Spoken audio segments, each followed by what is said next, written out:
गणपती बाप्पा मोरया. आज आपण इथे वांग्याची भाजी बनवणार आहोत. त्यासाठी लागणारे साहित्य: वांगी, कोथिंबीर, त्याचबरोबर आल्याचा तुकडा, लसूण, कढीपत्ता, शेंगदाण्याचं कूट आणि खोबरे. आता आपण हे वाटण घेऊ. आपलं वाटण तयार झालेलं आहे. त्याचबरोबर वांगी ही अशी आपण 4 भाग करून घेणार आहोत. मस्त अशी धुवून वांगी घेतलेली आहेत. त्याचबरोबर आपण आता इथे कूट घेतलेला आहे. त्याच्यामध्ये आपण मसाले ॲड करणार आहोत. हा काळा मसाला आहे, 2 चम्मच इतका टाकलेला आहे मी त्याच्यामध्ये. आता आपण त्याच्यामध्ये धना पावडर टाकणार आहोत. ही धना पावडर पण मी त्याच्यामध्ये टाकून घेतली आहे 1 चम्मच. त्याचबरोबर लाल बेगडे मिरची मसाला 2 चम्मच.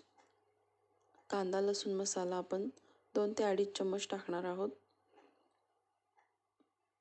माझे व्हिडिओ आवडल्यास लाईक, शेअर आणि सबस्क्राईब करायला विसरू नका.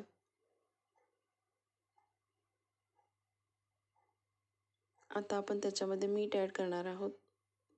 1.5 चम्मच इतकं मी मीठ ॲड केलेलं आहे त्याच्यामध्ये. चवीनुसार तुम्ही मीठ ॲड करू शकता. आता आपण त्याच्यामध्ये हळद टाकणार आहोत, अर्धा चम्मच. आणि हे वाटलेलं वाटण जे आहे, कोथिंबीर, आलं, लसूण आणि खोबरे याचे वाटण आपण याच्यामध्ये असं छान असं मिक्स करून घेणार आहोत पूर्णपणे. आपलं हे वाटण एकजीव करून घ्यायचं आहे. सगळे मसाले आपल्याला याच्यामध्ये मिक्स करून घ्यायचे आहेत. आणि हे वाटण छान असे मिक्स झाल्यानंतर अशा या वांग्यांच्या 4 भाग केलेल्या ह्याच्यामध्ये आपण याला भरून घ्यायचं आहे. छान असं आपण हे वांगे भरून घेणार आहोत सगळीच.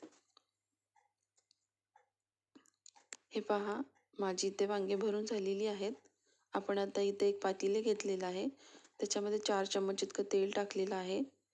त्याच्यात आपण मोहरी आणि जिऱ्याचा तडका दिलेला आहे. आता आपण त्याच्यामध्ये कढीपत्ता ॲड करणार आहोत. छान असं तडतडून झालं की आपण त्याच्यामध्ये ही वांगी सोडणार आहोत. मस्त अशी तेलामध्ये परतून घेणार आहोत आपण ही वांगी.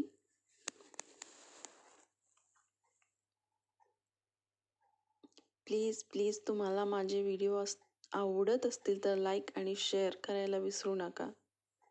सबस्क्राईब करा माझ्या चॅनलला. आता आपण हे झाकण झाकलेलं आहे त्याच्यावरती. 5 मिनिटानंतर आपण हे झाकण काढूया आणि छान असं मिक्स करून घेऊया.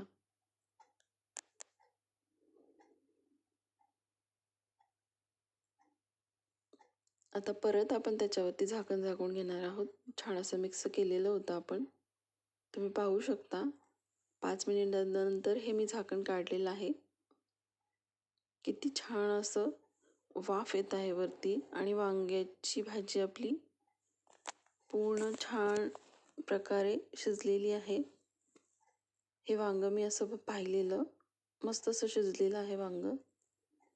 वरतून आपण गार्निशिंगसाठी कोथिंबीर ॲड केलेली आहे. या मग खायला वांग्याची भाजी. मस्त झालेली आहे रेसिपी. तुम्ही पण करून पहा. Thank you watching for my video.